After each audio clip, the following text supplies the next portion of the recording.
Senhor é bom, né? O Senhor é a nossa fortaleza. Glória a Deus. Antes de começar, essa semana eu tive contato com uma pessoa, e assim, às vezes a gente não consegue enxergar a grandeza de Deus, né? As coisas mínimas que Deus faz, né?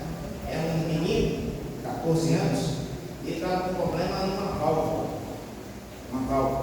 Tem uma válvula aqui na garganta aqui, que faz a separação do ar da comida. Uma aqui é do aparelho respiratório, outra do aparelho digestivo.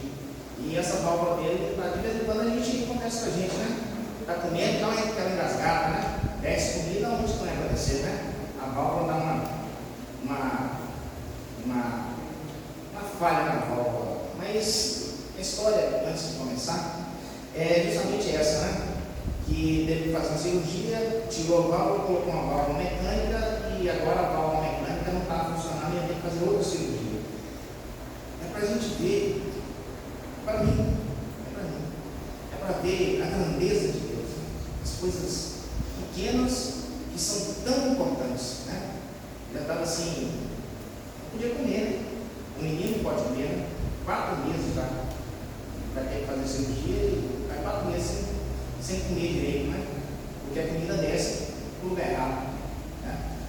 E a gente não dá valor a essas coisas, né? Está tudo funcionando, beleza, né? As válvulas estão batendo certinho, aí a gente não dá valor, né? De vez em quando eu tenho uns desajustes, né? Tem umas válvulas que não funcionam muito bem, não. Eu estou falando, lembrei dessa válvula hoje. Tem uma válvula que controla a quantidade de suor, né? E de vez em quando essa válvula mínima ela descalibra, né? Ontem estava uma suadeira danada, hoje também uma suadeira danada, assim, sem saber porquê, né? Mas assim, Deus sabe de todas as coisas, né? Deus é bom o tempo todo. E eu agradeço a Deus. Eu agradeço a Deus por conta disso, por todas as coisas, as mínimas coisas, porque como o Márcio não está aqui, mas ele diz isso, quem vê Deus nas pequenas, vê Deus em todas as coisas, e a gente precisa ver Deus em todas as coisas, o tempo todo a gente precisa ver Deus. Então é isso. Vamos iniciar. Hoje nós vamos falar sobre apelidos. Mas que pregação é essa? Se enfrenta, né? Falar sobre apelidos, né? Mas porque todos nós temos os nossos apelidos, né? Nós temos os nossos apelidos de família, que na verdade é o nosso nome de família, né? Qual nós registramos, né? Faz parte do prenome, nome de família, que vai nos identificar dentro da nossa família. A gente chama de sobrenome, né? Mas é o nosso apelido de família. Nós temos alguns apelidos que exaltam as nossas características, né? Chama de galego, chama de negão, né? É assim, né? Exaltam as características. E às vezes alguns apelidos que exaltam a nossa profissão. Aquilo que a gente exerce, né? O nosso amigo o Hélio ali é conhecido como o Hélio Detetive, né? O carro mudou de nome, mas ainda continua sendo o Hélio Detetive, né? Fala assim, o Hélio Investigador, né? Você não conhece isso aqui que é, não. Você não isso aqui que é, não. Agora, o detetive eu conheço, né? E assim, é assim com a gente. Eu lembro uma história que aconteceu. Quando eu cheguei aqui em Florestal, pouco tempo eu tinha chegado aqui em Florestal, a minha sogra veio visitar, né? Minha Mariana veio visitar. Aí no sábado ela saía e foram ali na pracinha, a feira, tem uma feirinha ali no sábado, né? Elas foram visitar a feirinha lá. Aí tem um menino, né? Um menino que eu gosto muito, infelizmente ele partiu, né? É o Déia, né? Mas eu gostava muito dele. E ele, o pessoal que é daqui conhece a ideia, né? Sabe das histórias da ideia, né? E essa história é uma história interessante porque evoca essa característica. E ele abordou a minha sogra, ele não conhece, nunca tinha visto aqui, ele perguntou assim, quem é a senhora? né? Falou assim, não. Ela falou assim, não, eu não sou daqui, não, só estou passeando aqui, né? Aí o Né, no instinto investigador dele, né? Ah, mas você está na casa de quem aqui? Ela falou assim, não, é que estou na casa da minha filha, né? E quem que é a sua filha? Ah, não, minha filha, ela é casada com um delegado. Aí ela falou assim, já deu uma maneirada, né? Aí ele falou assim, eu lembro dela contando, né? O doutor André, eu conheço demais, é meu amigo. E o Dé estava vendendo umas mandiocas, né? Vocês não queriam almoço de mandioca, mas estava vendendo as mandiocas. Olha só, a senhora leva essas mandiocas aqui de graça, não vou cobrar a senhora. Fala que fui eu que dei, viu? A senhora leva para ele, né? André é o delegado. Então, assim, é assim, né? Nós somos conhecidos muitas vezes pela nossa profissão, por aquilo que a gente faz. É assim com a gente. Mas o texto que nós vamos meditar hoje, nós vamos estudar hoje, fala de um apelido de um homem. E esse homem, ele era conhecido como o homem de Deus. Pensa bem, ser conhecido com o apelido um homem de Deus, né? E é esse o desafio para nós hoje, onde quer que nós estejamos, ser conhecido não pela nossa profissão, não pela nossa família, não pelas nossas características, mas pelo Deus que nós servimos, o homem de Deus, a mulher de Deus. É esse que é o desafio para nós. Nós representamos essa pátria, né? Nós somos os embaixadores dessa pátria, representamos o nosso Deus. Então é esse o chamado para nós, de ser conhecido e de ser chamado como homem de Deus, mulher de Deus, onde quer que nós estejamos. Esse homem de Deus é Eliseu, é Albert, conhece muito bem, né? Profundo estudioso da Bíblia. E o livro de 2 Reis é um livro que exalta, na verdade, exorta através da vida desse profeta. Vários reis, por trás de cada rei havia um profeta, um homem que se relacionava com Deus. Um homem que se relacionava com Deus. Essa era a vida do profeta. E Eliseu é chamado de homem de Deus. De homem de Deus. E nós vamos estudar isso hoje. As características do homem de Deus. 2 Reis, capítulo 5.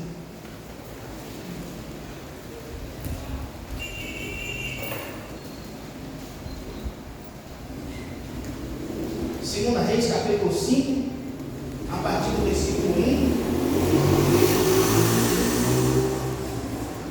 até o versículo de número 19. Segunda Reis, capítulo 5, a partir do versículo 1 até o versículo de número 19. Vamos fazer essa leitura de forma alternada, para que nós possamos despertar também, né? Diz assim, eu lerei os versículos ímpares e a igreja lerá os versículos pares. Naamã, comandante do exército do rei da Síria, era grande homem diante do seu senhor e de muito conceito, porque por ele o Senhor dera vitória à Síria. Era ele herói da guerra, porém leproso. Saíram tropas da Síria e da guerra de Israel, levaram cativo uma menina que ficou ao serviço da mulher de Naamã. Disse ela à sua senhora: tomara meu senhor estivesse diante do profeta que está em Samaria, ele o restauraria da sua lepra.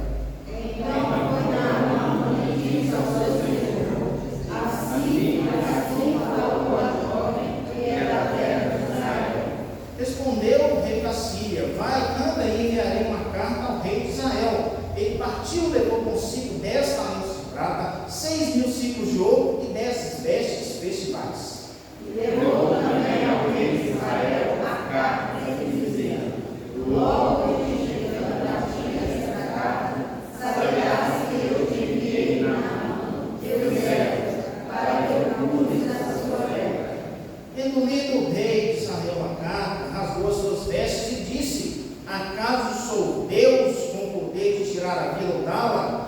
que este envie a mim um homem para eu curá-lo de sua lepra? Notai, pois, e vede que procura um pretexto para romper comigo. Ouvindo, porém, dizer, homem de Deus, que o rei de Israel rasgasse as suas vestes, mandou dizer ao rei: por que rasgaste as suas vestes? Deixa ouvir a mim, e saberás que há profeta em Israel. Veio, pois, Naamã com os seus cavalos, os seus carros, e parou à porta da casa de Eliseu. Então Eliseu mandou os mensageiros dizendo: vai, lava-te 7 vezes no Jordão, e a tua carne será restaurada, e ficarás limpo. Naamã, porém, muito se indignou e foi dizendo: pensava eu que ele sairia ter comigo, ou se ia de pé, invocaria o nome do Senhor, seu Deus, moveria a mão sobre o lugar da lepra e restauraria o leproso. Não são porventuras filhos da massa, melhores do que todas as águas de Israel? Não poderia eu lavar a minha e voltou-se e foi na nação. Então se chegaram a ele seus oficiais e lhe disseram: meu pai, se te houvesse dito o profeta alguma coisa difícil, acaso não o farias? Quanto mais, já que apenas te disse: lava-te e ficarás limpo. Então desceu e mergulhou no Jordão 7 vezes, consoante a palavra do homem de Deus, e a sua carne se tornou como a carne de uma criança, Voltou ao homem de Deus e ele e toda a sua comitiva. Veio e pôs-se diante dele e disse: eis que agora reconheço que em toda a terra não há Deus senão em Israel. Agora, pois, te peço, aceites um presente do teu servo. porém ele disse: não servo como vive o Senhor, em cuja presença estou, não aceitarei. Estou com ele para que o aceitasse, mas ele recusou. Disse Naamã: se não queres, peço-te que ao teu servo seja dado levar uma carga de terra de 2 mulos, porque nunca mais oferecerá este teu servo holocausto, nem sacrifício a outros deuses, senão ao Senhor. Nisso lembrou o Senhor a seus servos, quando o meu Senhor entra na casa de Timon para me adorar, e ele se encosta na minha mão, e eu também me tenho de curvar na casa de Timon. Quando assim me prostrar na casa de Timon, nisso perdoa o Senhor a teu servo. Eliseu lhe disse: vai em paz.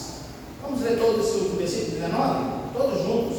Eliseu lhe disse: vai em paz. Amém. Glórias a Deus. Já oramos, Ismael já orou pela pregação, pela ministração, pela minha vida, pelas professoras. Então agora nós vamos meditar na palavra do Senhor, naquilo que o Senhor tem para nós, como servos e como povo de Deus, como homens e mulheres de Deus nessa terra que é do Senhor. Não é Síria, não é Israel, mas é o Israel de Deus, terra que pertence ao Senhor nosso Deus. E desse texto, eu tenho certeza que muitos de nós já o lemos, conhecemos, e assim, a maioria das vezes em que nós meditamos, ou que é ministrada, ou que é pregada alguma palavra nesse texto, a gente fala sobre Naamã, mas é um texto que tem 3 personagens, né? Naamã talvez seja a personagem principal desse texto, né? A história gira em torno da vida desse homem, um comandante do exército poderoso daquela época, o exército da Síria, e um homem doente, em que ele é restaurado por Deus. Maravilhoso esse texto, nós conhecemos esse texto. Uma outra personagem desse texto é essa menina, né? Uma menina que a Bíblia sequer fala o nome dela. É uma menina. Era costume, né, dos exércitos vencedores levarem cativos, escravos cativos para suas terras com suas conquistas. E essa menina, israelita, era levada para a Síria, fica na casa desse oficial do rei, um serva, e lá ela dá testemunho do Deus de Israel. Maravilhosa a história dessa menina. E o terceiro personagem que nós vamos falar hoje é do profeta.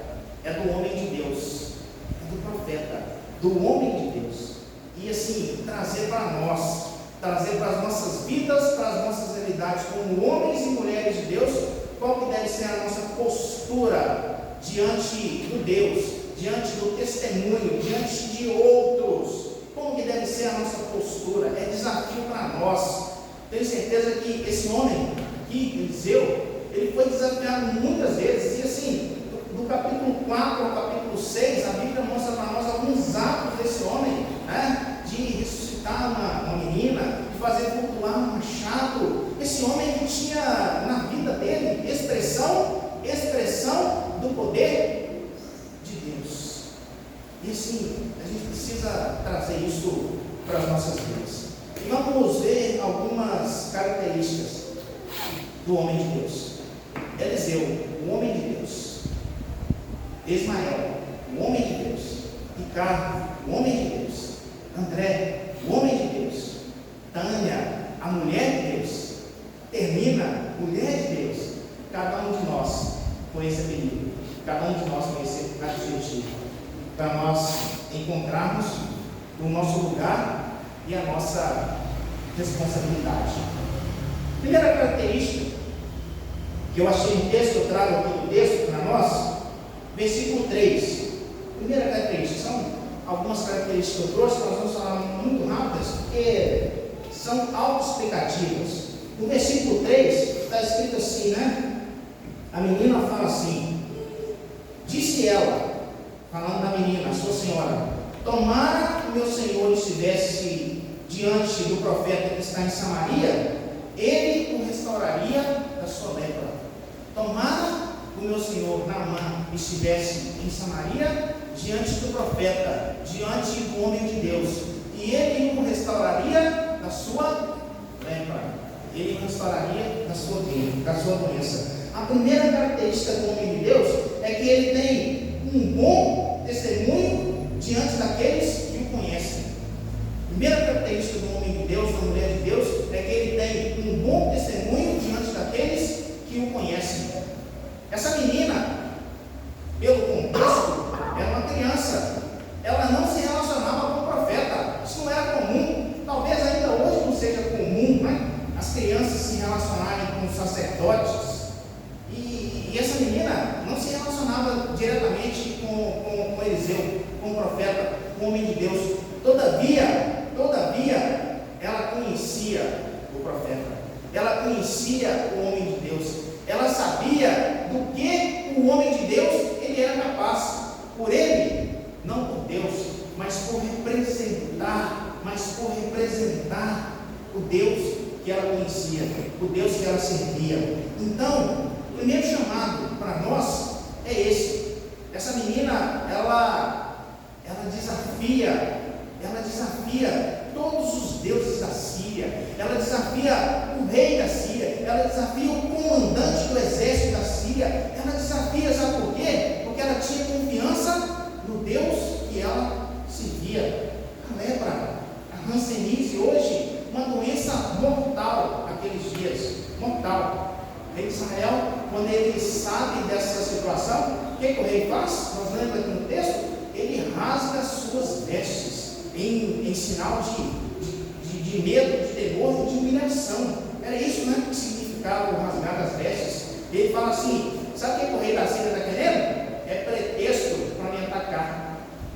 É isso, se envergonha. Mas aqui, a menina, ela conhecia o profeta, ela sabia o que o homem de Deus, o que ele podia fazer.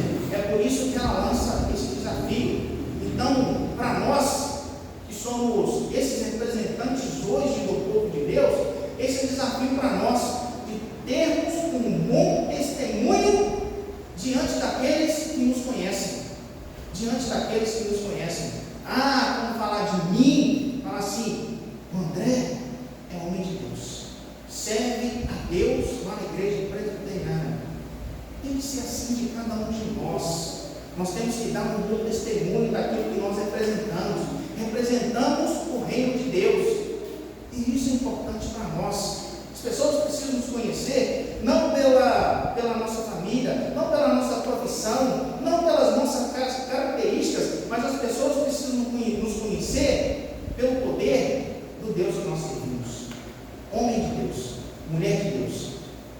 Esse é o nosso desafio. O testemunho diante daqueles que nos conhecem. E a palavra segue. Agora, a segunda característica do homem de Deus é que ele tem que ter a confiança no poder do Deus que ele representa. O homem de Deus, a mulher de Deus, ele tem que ter confiança no poder do Deus que ele representa. Eliseu, como homem, ele podia curar alguma doença, uma gripe que fosse, um resfriado que fosse, precisava curar uma doença incurável, uma lepra. Ele não podia. Mas sabe por que a menina falou a respeito dele? Porque ela sabia o Deus que ele representava. E a confiança do homem de Deus é isso. Não é na nossa força, não é no nosso intelecto, não é na nossa capacidade, é exclusivamente no Deus que nós representamos. No Deus que nós representamos. O versículo de número 8, capítulo 5, diz isso, nos mostra isso, né? O rei se indignou, e Eliseu, né? Aqui diz assim, né? Ouvindo, porém, Eliseu, homem de Deus, que o rei de Israel rasgara as suas vestes, mandou dizer ao rei: por que rasgaste as tuas vestes? Deixa ouvir a mim, e saberá que há profeta em Israel. Deixa ouvir a mim, e saberá que há profeta em Israel. Meus queridos, é desafio para nós. É desafio para nós. Eliseu, quando ouve aquela situação, fala assim: lepra, eu de jeito nenhum não posso. Eliseu, ele conhecia o Deus a quem ele servia. Ele sabia disso, né? E Deus, né, poderia fazer todas as coisas. Já havia ressuscitado uma menina, multiplicado o azeite de uma viúva, e assim ele conhecia o Deus que ele servia.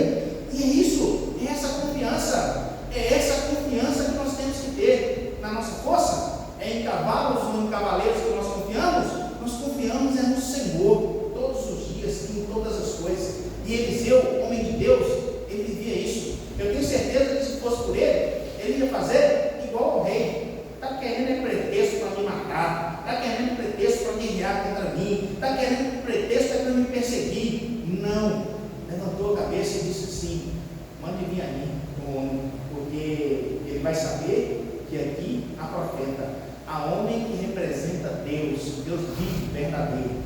Isso é desafio para nós. A gente tem que aprender, né? A confiar mais em Deus, mais em Deus e menos em nós, mais em Deus e menos em nós, totalmente em Deus e nada em nós. É esse o nosso desafio, é esse o meu desafio. Essa semana eu ouvi um vídeo, um testemunho de um menino, né, que, sim, eu não conhecia a história dele, mas assim, achei fantástico. Era um menino que jogava bola, ele era jogador de futebol, jogava no Goiás. Na verdade, a época que ele jogava no interior de Goiás, um time que chama Goianésia. Aí ele falou assim: os meus amigos, eu fico imaginando isso com um menino de 17, 18 anos, né? Essa época. E ele falava assim: os meus amigos me chamavam para ir para festa, para sair, para ir me divertir com droga. Ele falou assim: eu não saía, sabe por quê? Eu passava o meu tempo orando a Deus. As madrugadas minhas não eram para farrear. Eles estavam lá farreando. Eu estava orando a Deus, ao Deus que eu sigo, ao Deus que eu conheço. E esse menino hoje está jogando bola lá na Arábia Saudita, ganhando milhões. Porque Deus, esse não é por causa do dinheiro, não, esquece o dinheiro. É porque Deus, ele é fiel àquele que busca Ele. Deus, ele é fiel. E assim, nós conhecemos esse Deus. Nós conhecemos esse Deus, o poder desse Deus. Um Deus que pode todas as coisas. E para nós, o que basta, o que falta é a confiança. Sabe de que tipo? Fechar os olhos e caminhar. Assim: Senhor, guia a mim pelos teus caminhos. Faça a tua vontade e clamar nas madrugadas, para que Deus ouça o nosso clamor. e nos dê essa coragem de Eliseu. Manda vir o recurso. A terceira característica do homem de Deus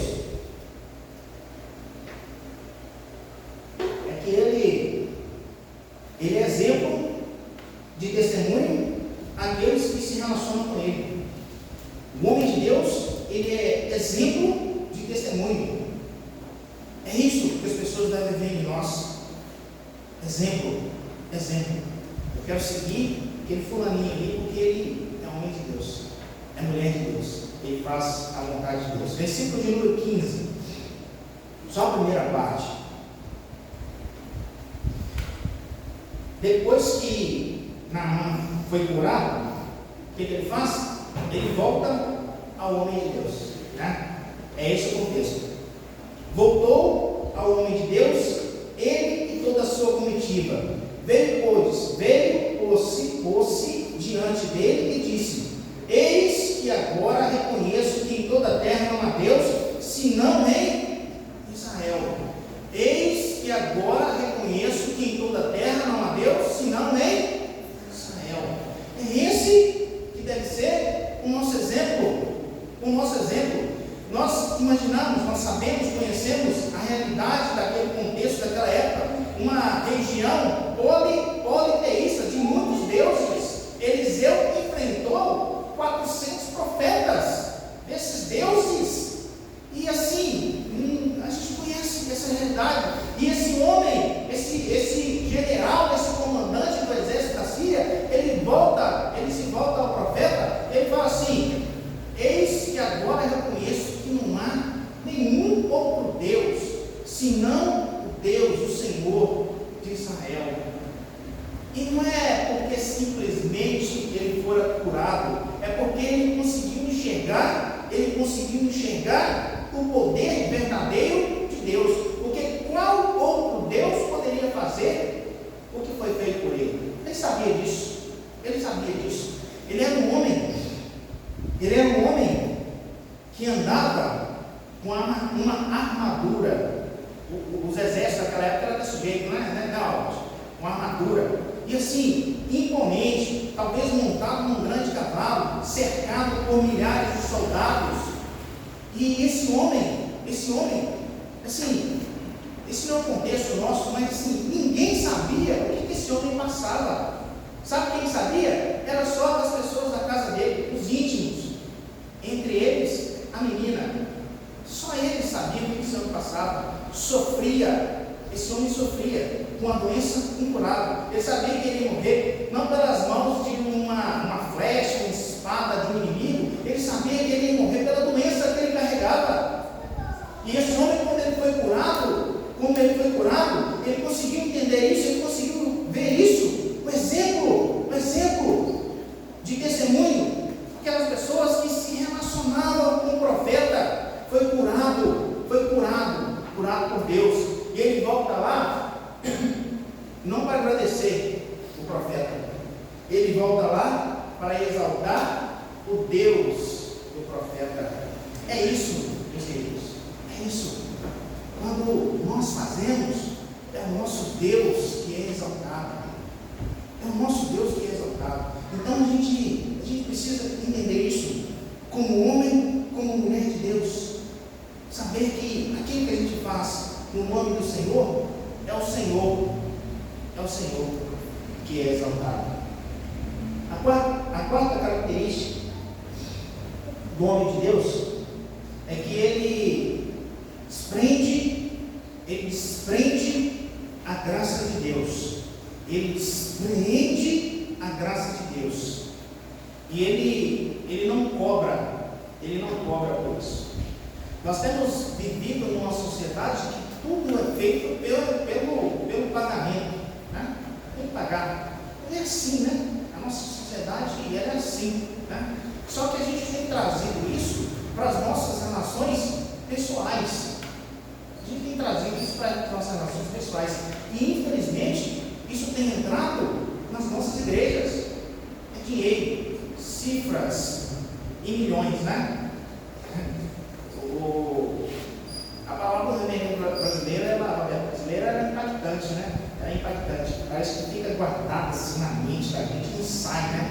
E assim, ele falou hoje que assim, ele viajando nesse Brasil inteiro como presidente do Supremo Conselho da Igreja Presbiteriana, ele viaja de avião normal, né? Normal desse ninho, né? Aí ele conversando com algumas pessoas, o que o senhor é? Eu sou pastor. Ah, mas o que o senhor faz? Eu sou presidente do Supremo Conselho da Igreja Presbiteriana. Não tem ninguém acima de mim na Igreja Presbiteriana. Assim, o senhor não tem jatinho, não? É? Não foi essa a pergunta? Não foi isso que ele falou? É. Mas é essa a visão, né? Não é essa a visão? O homem de Deus, hoje, que as pessoas veem lá fora, não é pelo poder de Deus que ele representa, é pelo tamanho, é pelo status, é pelo carro blindado que ele tem, é pela quantidade de seguranças que ele tem, é pelo jatinho que ele tem, é pelo preço que ele cobra para pregar. Não é isso? Infelizmente. E o profeta aqui, né, ele mostra isso. É graça, é favor imerecido. Não é meu, é de Deus. Como que eu vou receber por isso? Não é meu, é de Deus. Como que eu vou receber por isso?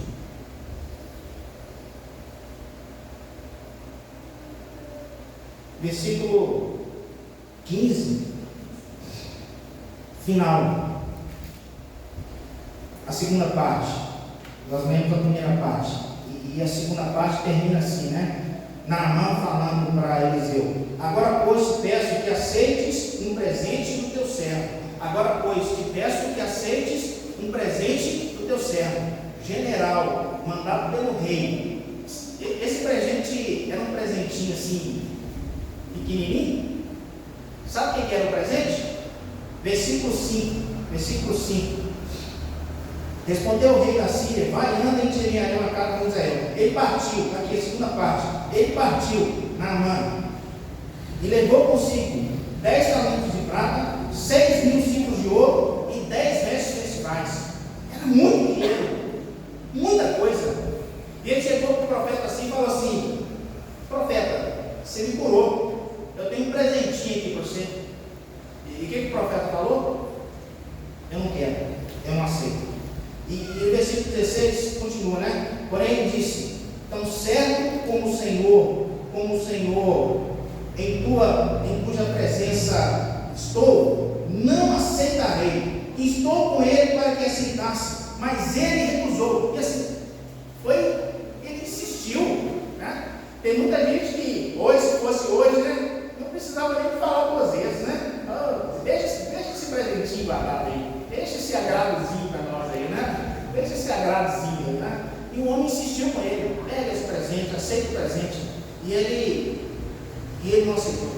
Sabe por que ele não aceitou? Porque é isso. Ele tinha consciência que a ação não fora dele. O homem de Deus tem que ter essa consciência. Não é na minha força, não é no meu poder, não é pelo que eu falo, não é pelo que eu faço, é pelo Deus que eu sirvo.